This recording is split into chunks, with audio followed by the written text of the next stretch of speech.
Welcome back to Modern Psych Hacks. Excuse me, this is episode 11, and we are going to be talking about accountability. And the primary purpose of this video is just to share one more example about how to use system design to influence the likelihood that you are going to successfully accomplish your new habit. Let's get into it. James Clear quote for the day: "We are continually wondering, what will others think of me?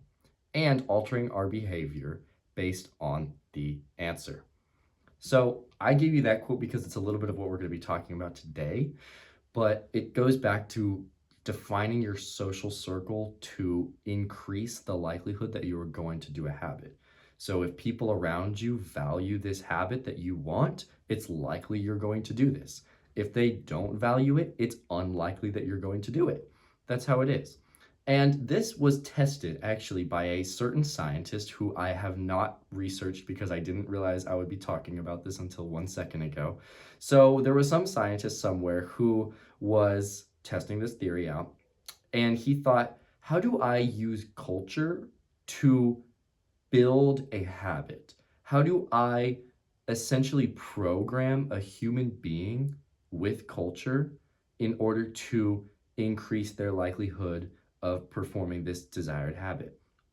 And this scientist picked learning chess as the thing around which to define the culture. So this scientist went out and found a woman who was crazy enough to do this with him, and they had 3 kids, and they used these kids as an experiment. So they were homeschooled, and every single part of their lives revolved around chess.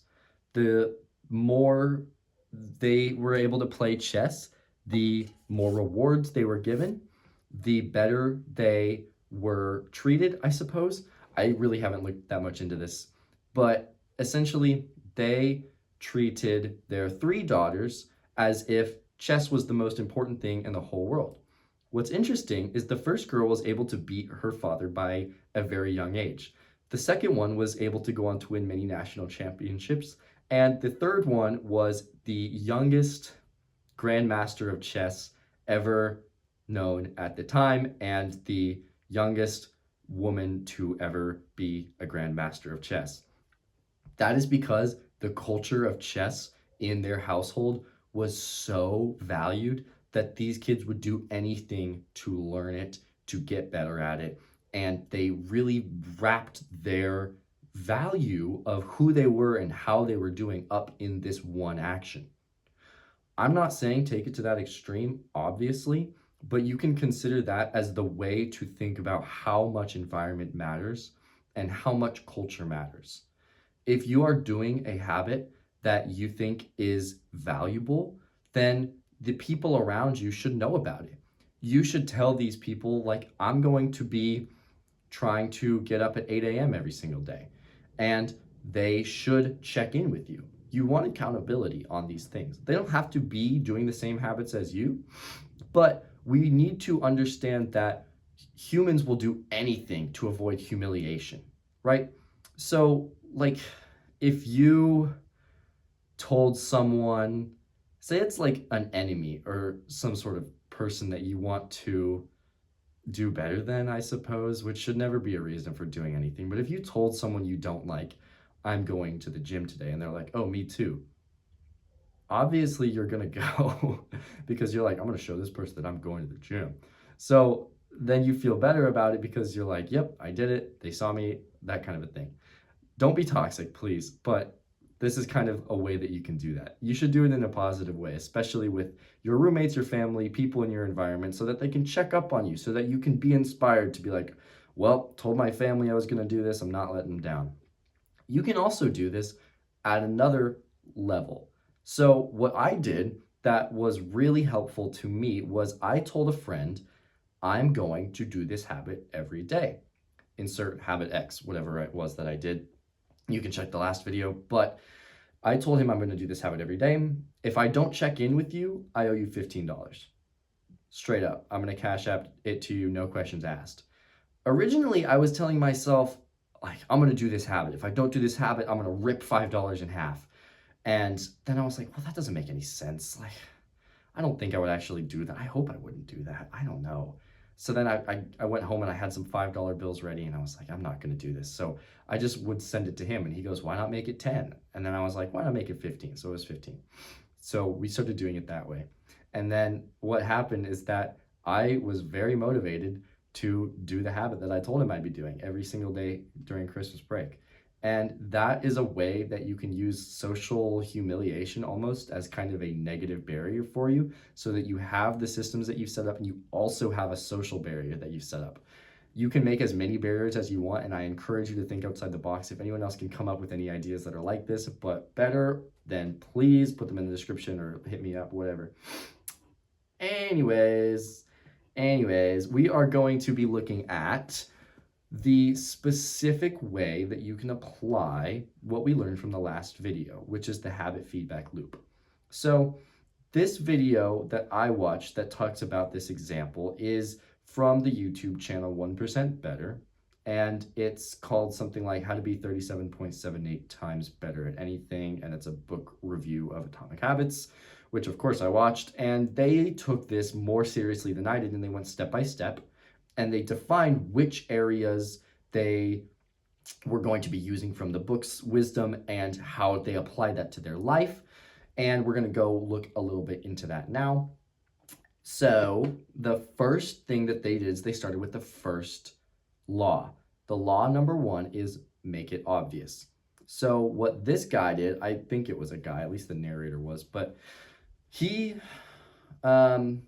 went and, according to the book's direction, made a habit scorecard. So the habit scorecard is where you list all of the habits that you do in a daytime, plus, minus, negative next to them, good habits, bad habits, neutral habits.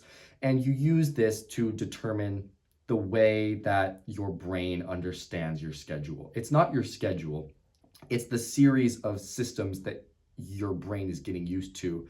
And what that does is that it helps you tack other habits onto existing habits, group habits together, rearrange some things, and it really helps you out. I can't remember if I described my example of this or not. I'm a little lost in my notes right now. We're gonna go check on that. Don't forget the example. So what happened? He took his habit scorecard and he looked at the way that he used his day, and he said that, all right, the habit he wants to do is working out, and the best time for him worked out in the morning. So what he did was he used an implementation intention to give himself specific groundwork for the way he would do his habit.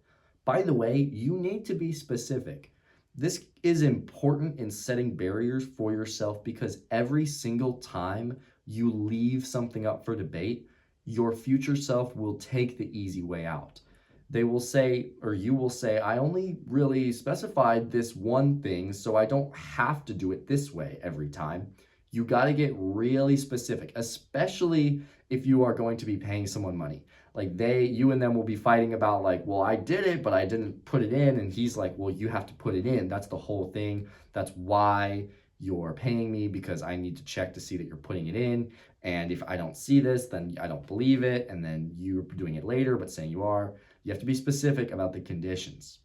In that way, it will eliminate the decision from your mind. And anytime you can be so specific in the way you set up your systems, it makes it such a relief later on down the road when there's no option. I know it sounds hard to give yourself no option, but it's a relief when you think, well, I guess I'm gonna do it, because if I don't, it's bad, and you do it, and there's just no debate. It's essentially becoming the best version of yourself. When you do the habits you tell yourself you're going to do without any internal debate, subconsciously, effortlessly, automatically, right?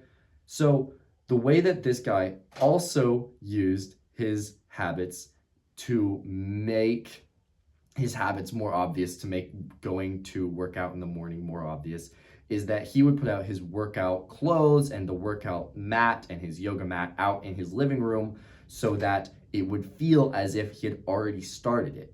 So then he would go to bed and he would wake up and he would be like, well, I already put everything out. It's all ready for me. I have to do this. Big big stuff. He also put pictures of people with his desired physique, a muscular physique, around his house. So he would be looking at that from day to day. If you have roommates, probably don't do this, but you can use your room. It's just inspiration. It's kind of like a vision board if you wanted to think about it that way. But you just want to brainwash yourself to increase the amount of times you're thinking about doing good things. And you can. This is how you brainwash yourself. You just make yourself think about it all the time. You put reminders everywhere. You make it obvious. Law number one. Law number two is make it attractive. He used temptation bundling. I don't know if it's called temptation bundling or if that's a typo I made, but I have that written down. And he said that he is putting his podcast, his favorite podcast that he listens to, he has a thing where he allows himself to listen to one episode a day, which I admire. And he says that he does this episode during his morning workout so that he is more attracted to the idea of working out.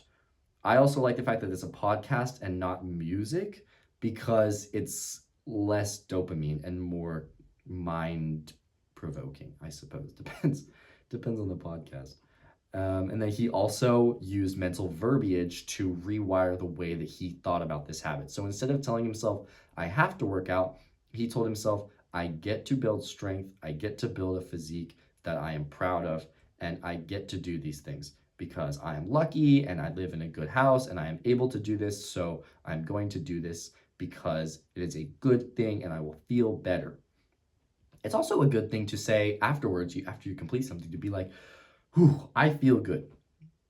Saying I feel good makes you feel good most of the time, or a little bit better at least. And the next thing that he did to make this habit more concrete was law number 3, make it easy.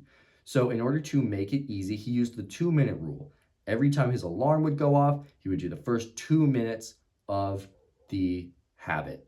So you can anchor your systems in with the 2-minute habit starting out, and that way you are much more likely to do it. You are like kind of using, I guess, WD-40 to like crease the squeaky parts of where it's going to be difficult so that you can get smoothly into your habit without stress and without friction. Oh, exactly. So reduce friction. He knew that spiking his dopamine right when he woke up would decrease the chance of him working out. And he would want to stay in bed on his phone for just one more minute, right? So he essentially said, no phone use at all until I do the habit. The first thing he would be using his phone for would be the last step of the habit, which was, I think he said he was, sending a picture of the calories he burned to his significant other.